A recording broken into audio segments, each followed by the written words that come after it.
Been a very good hard worker right from his father's age. Mean to say it's about 20 to 22 years of hard work in Congress party, and he's not a leader who have come directly to the post or directly to the seat or whatever it is. From the ground level we have seen him. Mansoor Ali Khan.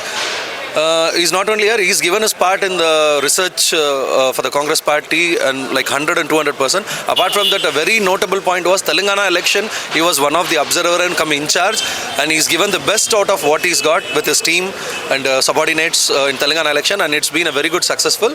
I'm sure that in spite of seeing this Godi medias and what to tell, the Modi wave, nothing, only the purchased media is talking about that. Other than that, people know who's really working for, which party is really working for. Congress party has given its best 5 schemes to the public, which has been very useful, and whatever we said, and it's happening day by day.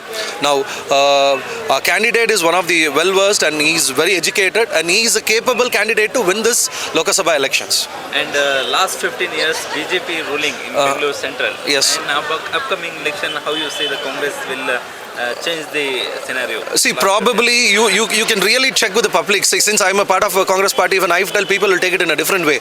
So you go check with the people who's the MP. People don't even know who's the MP who was ruling for 15 years. In spite, just because of some Modi wave, that this and all, they were playing the what to tell, in between games between casteism. Then it came to people's. Now it's electoral bond. They already started.